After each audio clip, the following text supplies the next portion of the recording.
இன்றைக்கு நான் கொள்கையில் இருக்கிறேன், உறுதியா இருக்கிற, இறைவைக்குள்ள இல்ல, எந்த விதமான எனக்கு அச்சமும் இல்லை என்ற நிலையில் இருந்துவிடக் கூடாது.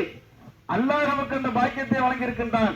மரணிக்கின்ற வரையிலும் அல்லாஹ்வை மட்டுமே வணங்கக்கூடிய நற்பாக்கியத்தை நமக்கு வழங்க வேண்டும். அதுல எப்பேற்பட்ட இடையூறுகள் வந்தாலும், எப்பேற்பட்ட நெருக்கடிகள் வந்தாலும் அதுல நாம் கலங்கிவிடக் கூடாது, சரிந்து விடக்கூடாது என்ற உள்ளத்துல அடிப்படை விஷயத்தை வைத்துக் கொள்ள வேண்டும்.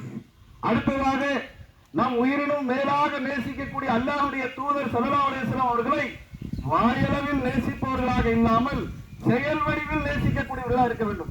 அல்லாஹ்வுடைய தூதர் என்று சொல்லிவிட்டால் தன்னுடைய உறவினர் வெறுத்தாலும், தன்னுடைய உற்றார் வெறுத்தாலும், தன்னுடைய அண்டை வீட்டார் வெறுத்தாலும், உறவினர்கள் வெறுத்தாலும், ஊர்க்காரர்கள் வெறுத்தாலும், நபிகள் நாயகம் ஸல்லல்லாஹு அலைஹி வஸல்லம் அவர்கள் மீது வைத்திருக்கக்கூடிய பற்று அது என்னுடைய செயலிலே வெளிப்பட வேண்டுமே தவிர வாயளவில் நான் நேசிக்கின்றேன் என்ற நிலையில் இருக்கக்கூடாது.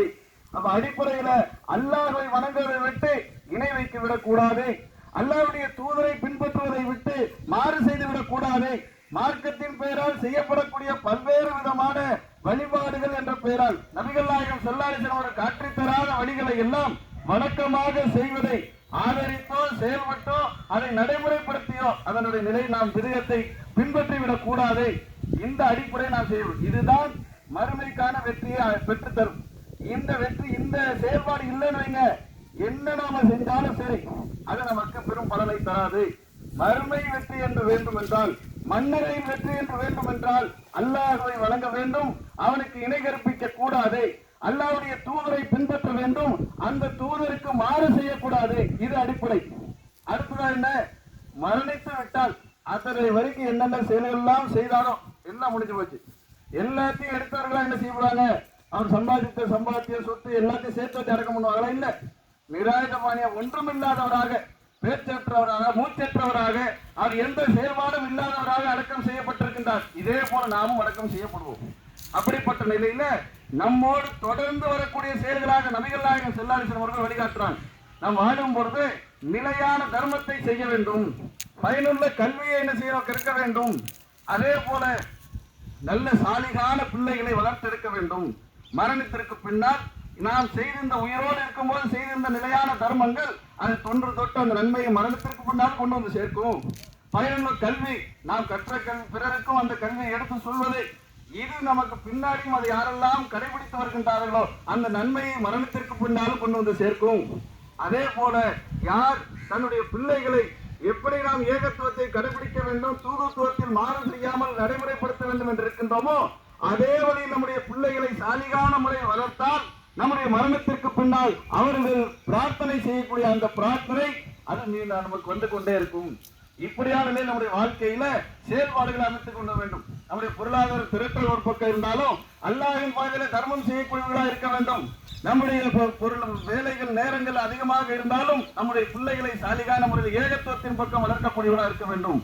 இதையெல்லாம் ஆயத்தப்படுத்திக் கொண்டால் மரணத்திற்கு பின்னாலும் தொடர்ந்து நன்மைகள் வரும். மரணம் என்பது இந்த உலகத்தினுடைய மறுமையினுடைய முதல் படியாக அமைகின்றதை தவிர, உலகத்தினுடைய வாழ்க்கை நிறைவு பெறுகின்றதை தவிர மறுமை நிரந்தரமானது. இன்றைக்கு இந்த குடும்பத்தார் இழந்து பெரும் துக்கத்தில் துயரத்தில் இருக்கலாம். அல்லாஹ்விடத்தில் நீங்கள் என்ன செய்யுங்க, பிரார்த்தனை செய்யுங்கள். அல்லாஹ்விடத்தில் அழகிய பொறுமையை பெறுங்கள், நீங்கள் பொறுமையை கடைபிடிங்கள். அல்லாஹ் என்ன செய்வான், நமக்கும் இது போன்ற நிலை ஏற்படுத்துவான். மறுமையில நமக்கான வெற்றியை தரவிருக்கின்றான். அந்த பிரார்த்தனை அவர்களுக்கு அதிகமாக செய்ய வந்திருக்கக்கூடிய சகோதரர்களுக்கு மிக முக்கியமான ஒன்று அடிப்படை கொள்கையில நம்முடைய வாழ்க்கை தரம் புரண்டக்கூடாது. மரணிப்பதற்கு நமக்கும் மரணம் சம்பவிக்கவிருக்கின்றது. அதற்கு முன்னால் கொள்கையில் உறுதியாக இருக்க வேண்டும், நல்லவர்களை அதிகமாக செய்ய வேண்டும். மரணம் வருவதற்கு முன்னால் எதையெல்லாம் நன்மைகளாக நபிகள் நாயகம் ஸல்லல்லாஹு அலைஹி வஸல்லம் கற்றுத் தந்திருக்கின்றார்களோ, எதையெல்லாம் பல்வேறு உரைகள் மூலமாக, கட்டுரைகள் மூலமாக, பேச்சின் மூலமாக தெளிவுபட்டிருக்கின்றோமோ அதை செயல்வடிவத்திலே கொண்டு வர வேண்டும் என்ற இலக்கோடு இந்த மன்னரை விட்டு நாம் இந்த சபையை விட்டு கலந்து செல்ல வேண்டும். அதற்கு முன்னால் இந்த இறந்த சகோதரருக்காக அவர் உயிரின் வாழ்ந்த காலத்தில் ஏராளமான நன்மைகளை செய்திருப்பார். அந்த நன்மைகளை அல்லாஹ் நீ புரிந்து கொள்வாயாக. அவர் தெரிந்தும் தெரியாமல் செய்த தீமைகளை அல்லாஹ் நீ மன்னித்து விடுவாயாக. அவருடைய மன்னரை வேதனை இல்லாமல் ஆக்கி சொர்க்கம் செல்லக்கூடிய பாக்கியத்தை தருவாயாக என்று ஒவ்வொரு நபரும் நீங்கள் பிரார்த்தனை செய்யுங்கள் என்றால் நபிகள் நாயகம் ஸல்லல்லாஹு அலைஹி வஸல்லம் சொல்றாங்க. நீங்கள் இந்த கடைசியை செய்யக்கூடிய இந்த பிரார்த்தனைக்கு பாருங்க, இதற்கு பின்னால் அவர் என்ன செய்வார், எல்லாம் கலைஞ்சு போனா அவருடைய கேள்விகளுக்கு துவங்கிறோம். அப்படிப்பட்ட நிலையில அவருக்கான பிரார்த்தனை நாம் செய்ய கடமைப்பட்டிருக்கின்றோம். நமக்கும் நம்முடைய வாழ்க்கை சீர்திருத்திக் கொள்வதற்காக இந்த மன்னரையினுடைய சம்பவம் இருக்கின்றது.